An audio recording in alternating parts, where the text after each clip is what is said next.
دیکھیں نا، سب سے مصروف ترین زندگی ہمارے نبی پاک صلی اللہ علیہ وسلم کی زندگی ہے۔ 23 سالوں میں نبی پاک علیہ السلام نے 2300 سالوں سے بھی زیادہ کام کیا۔ بڑا مصروف وقت تھا حضور کا، بڑا مصروف۔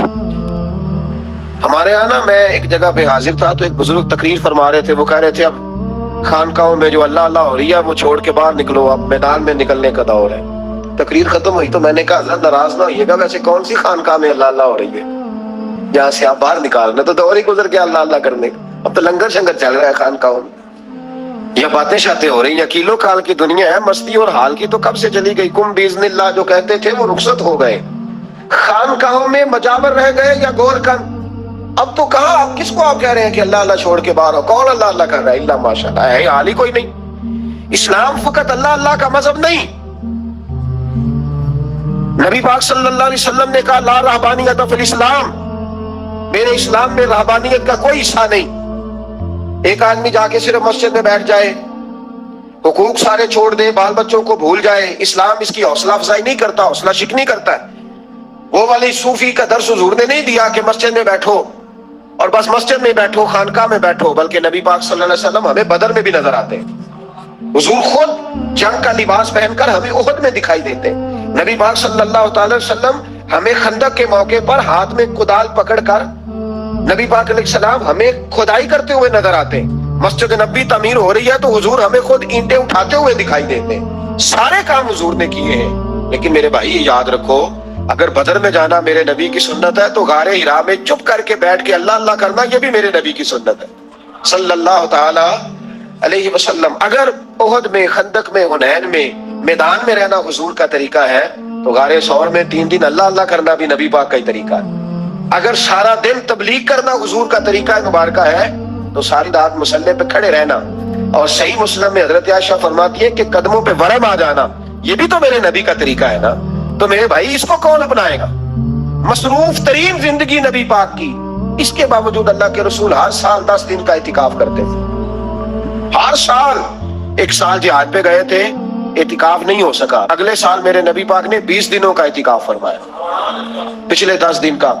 میں نے ایک بزرگ کی تعریف کی، ایک اپنے بڑے پیارے میرے محبت والے دوست ہیں، ان کے سامنے میں نے کہا یار یہ بندہ بڑا 4 سال اعتکاف کرتا ہے، تو انہوں نے ترجمہ کر دیا میری بات کا، تھوڑی سی تشریح کر دی، کہنے لگے ماشاءاللہ فارغ ہو گئے، یا بچوں کی شادی ہو گئی یا فارغ ہے۔ تو میں نے کہا کہ آپ یہ کہنا چاہتے ہیں کہ جو فارغ ہوتا ہے وہ اعتکاف کرتا ہے؟ آپ یہ کہنا چاہ رہے ہیں؟ چونکہ میرا پیار تھا تو میں نے کہا ان سے کہ جو کوہ طور پہاڑ آپ نے سر پہ رکھا ہوا ہے آپ بھی ذرا اتار کے پھینکے دیکھوں تو صحیح کہ آپ کون سا مار کا فتح کر رہے ہیں۔ کس طرح کا ہمارا رویہ ہے، کس طرح کی ہماری سوچ؟ اگر کوئی شخص خیر کا کام کر رہا ہے تو بجائے اس کی حوصلہ کہتے ہیں فارغ ہے، بچوں کی شادی ہو گئی، بچے کام کاج کرتے ہیں اس لیے بیٹھتے ہیں۔ تو میں نے کہا آپ نے جو پہاڑ اٹھایا وہ بھی ذرا دکھائیں، روٹی آپ بچوں کو دیتے ہیں کہ اللہ دیتا ہے؟ ان کی پرورش کی ذمہ داری آپ کی ہے یا رب کریم کی ہے؟ تو 2 گھڑیاں محنت کرنے کا مطلب یہ ہے کہ تم نے پہاڑ اٹھایا ہوا ہے سر پہ؟ تو اس طرح کے فلسفہ ہم بیان کرتے ہیں۔ افسوس یہ ہوتا ہے کہ رمضان المبارک اس میں بھی وہی سیاستیں، وہی خوش گپیاں۔ میں تو دعا مانگتا رہتا ہوں کہ اللہ روزوں میں کوئی الیکشن نہ آئے، آپ بھی آمین کہہ دیں، ورنہ وہی مصیبتیں، وہی جھوٹ سچ، وہی دروازوں پہ وہی خدا کا واسطہ، بس کر دو، رمضان شریف ہے، ٹھہر جاؤ ذرا، کیا ہو گیا ہے؟ میرے نبی پاک صلی اللہ علیہ وسلم نے فرمایا 11 مہینے جنت سجائی جاتی ہے اور پھر رمضان میں اللہ اپنے بندوں کے لیے جنت کے دروازے کھول دیتا ہے۔ 1 گھنٹہ پہلے صفائی کرتے ہیں مہمان نے آنا ہو تو، 1 گھنٹہ، ورنہ بچے دوبارہ سے پھر چیزیں بکھیر دیں گے۔ 1 گھنٹہ پہلے صفائی ہوتی ہے، لمبی نہیں، لیکن میرے نبی پاک نے فرمایا رمضان کے لیے رب کریم 11 مہینے جنت کو سجاتا ہے۔ چھوٹی بات ہے، روزے آ گئے، معمولی حیثیت ہے۔ ہم لوگ انہی معاملات میں، میں منع کرتا ہوں، ہمیشہ منع کرتا ہوں، آپ کو ہر سال منع کرتا ہوں، میں پابندی سے 1-2 اخبار ڈیلی دیکھتا ہوں۔ میرا ناشتہ نہیں ہوتا جب تک اخبار نہ ہو، چونکہ بزرگوں کا فتویٰ ہے جمعے کا خطبہ وہ دے جو عالمی حالات سے باخبر ہو۔ ہم کوئی رسمی تقریر نہیں کرتے کہ لوگوں کو کہیں کہ روزے آ گئے تو کون سا مہینہ چل رہا ہے تو مہینے کے حساب سے خطاب ہو۔ رسول اللہ صلی اللہ تعالی علیہ وسلم کی امت کے جو ذمہ دار اور پہرے دار ہوتے ہیں انہیں امت کی پہرے داری کرنی ہوتی ہے، اس لیے وہ یہ نہیں دیکھیں گے کہ کون سا موضوع چل رہا ہے اس پر میں نے 1 گھنٹہ گزارنا ہے، ترجیحات پر بات ہوگی۔ بات یہ کر رہا تھا کہ میں رمضان شریف میں اخبار نہیں دیکھتا۔ میری اپیل ہے آپ سے کہ آپ رمضان شریف میں نا رمضان ٹرانسمیشن بھی نہ دیکھیں ٹی وی پہ, خبریں بھی نہ سنیں. سارا سال سنیے خبریں. ہماری خبریں سننے سے ملک میں کیا انقلاب آ گیا. وہ جو ہم نے چوک میں کھڑے ہو کے تجزیہ کیا تھا اس سے کتنے لوگ سنور گئے. چھوڑے, جتنا وقت ملے وہ آ کے مسجد میں بیٹھے, اللہ کے گھر میں وقت گزارے, ٹائم دے. عبادت آپ کو زندہ کرے گی, روحانیت پیدا کرے گی, توانائی آئے گی, خوبصورتی آئے گی آپ کے اندر, آپ زندہ رہیں گے. دنیا داری دلوں کو مردہ کرتی ہے. قرآن کی تلاوت, اللہ کا ذکر, مسجد کی حاضری روح اور دل کو زندہ کر دیا کرتا ہے. مسجد میں بیٹھیں, وقت دیں, مہربانی کریں. اور یہ بھی آج میں بڑی ذمہ داری سے عرض کر رہا ہوں, اگر آپ کبھی زندگی میں مجھے بھی دیکھیں نا ٹی وی میں کسی عورت کے ساتھ میں کسی پروگرام پہ بیٹھا ہوں, تو آپ بالکل لحاظ نہ کریں, آپ بالکل وہ چینل بند کر دیں. ہمیں ضرورت ہی نہیں. میرے لیے کوئی مفتی دلیل نہیں ہے تو عورت کے ساتھ بیٹھا ہے پروگرام میں. میں نے تو وہ والا قرآن پڑھا جس میں اللہ کریم نے کہا عورتیں آ جائیں تو مرد نظریں نیچی کر لیں. ہم نے تو وہ والا قرآن پڑھا جس میں حکم ہے کہ مرد آئے تو عورت اپنی نظر نیچی کر لے. تو جہاں علامہ صاحب کے سامنے لڑکی بیٹھی ہے ٹی وی میں انٹرویو لے رہی ہے, وہاں نظریں نیچی ہوتی ہیں؟ کہاں سے فتویٰ آیا؟ حضرت جنید بغدادی تو فرمایا کرتے تھے کہ حسن بصری پڑھانے والا ہو, رابعہ بصری پڑھنے والی ہو. تو پھر بھی ان کو بغیر پردے کے پردے پڑھانے کی اجازت نہیں ہے. بات ختم ہو گئی. میں کل, مجھے سرکاری یونیورسٹی ہے جامعہ کوٹلی کشمیر کی, انہوں نے مجھے دعوت دی کہ آپ کو لیکچر دینا ہے سائنس, تقوی اور رمضان. تو اسٹوڈنٹس ہوں گے, کچھ پروفیسر ہوں گے. تو میں نے کہا کہ اتنے بڑی جگہ آپ نے مجھے بلا لیا, یونیورسٹی لیول کے طلباء تو بڑے آگے جا چکے ہوتے ہیں. چلیں خیر, میں وہاں حاضر ہوا. جب میں پہنچا تو ایک پروفیسر صاحب مجھ سے کہنے لگے کہ لڑکیاں بھی ہیں. تو میں نے کہا کہ ٹائم دیتے وقت آپ سے گزارش کی گئی تھی کہ لڑکیاں نہیں ہونی چاہیے. تو وہ ایک جملہ بولنے ہی لگے تھے, تو میں نے ان سے کہا کہ آپ مجھے دکھیا نوس مولوی سمجھ لیں, میں پرانے خیالات کا ہوں, آپ مجھے پرانا سمجھ لیں. اس لیے کہ میرے حضرت صاحب فرمایا کرتے تھے ہر چیز نہیں لے لینا, دین نہ نیا لینا. وہ 1400 سال پرانا ہی ہمیں ٹھیک ہے, ہمیں نیا دین نہیں چاہیے. کہنے لگے جی وہ بچیاں تھوڑی پیچھے بیٹھ جائیں گی. میں نے کہا آپ درمیان میں پردہ لگا لیں, میں انہیں نہ دیکھوں وہ مجھے نہ دیکھیں. ٹھیک ہے, بات سنیں, ختم ہو گئی. لیکن اگر وہ سامنے بیٹھیں گی تو ہم نہیں بات کریں گے. تو وہ چونکہ پی ایچ ڈی لیول کے لوگ ہوتے ہیں, زیادہ پڑھے ہوتے ہیں, دلائل دینے کی کوشش کی. تو میں نے کہا میں دلیل نہیں سنتا, میں سنتا ہوں یا اللہ کا قرآن یا مصطفیٰ کا فرمان. تو آپ مہربان. لیکن انہوں نے ضد نہیں کی, بڑے اچھے لوگ تھے. انہوں نے کہا جی ٹھیک ہے لڑکیاں نہیں بیٹھیں گی. میرا عرض کرنے کا مقصد یہ ہے کہ کیا فرق پڑتا ہے ہمیں. بہت سارے ذرائع ہیں عورتوں تک پیغام پہنچانے کے, پیغام پہنچ جاتا ہے, کوئی حرج نہیں. آپ باپ پردہ بندوبست کریں. ہمارے رمضان کے فجروں کے 10 میں ہزاروں کی تعداد میں عورتیں آتی ہیں, ان کے لیے باپردہ بیٹھنے کا بندوبست ہے. لیکن کوئی ضروری ہے کہ ٹی وی پہ ایک عورت بن سور کے سامنے بیٹھے اور آپ اس کے سوالوں کے جواب دیں؟ ہمارے لیے نہ کوئی مفتی دلیل ہے, نہ کوئی شیخ الحدیث دلیل ہے. اس طرح کا کوئی مفکر محقق ہمارے لیے دلیل نہیں. ہمارے لیے دلیل رسول اللہ کی ذات ہے صلی اللہ تعالی علیہ. ختم ہو گئی بات. اس لیے کوئی ایسی ٹرانسمیشن نہ دیکھو, کسی طرف توجہ نہ کرو.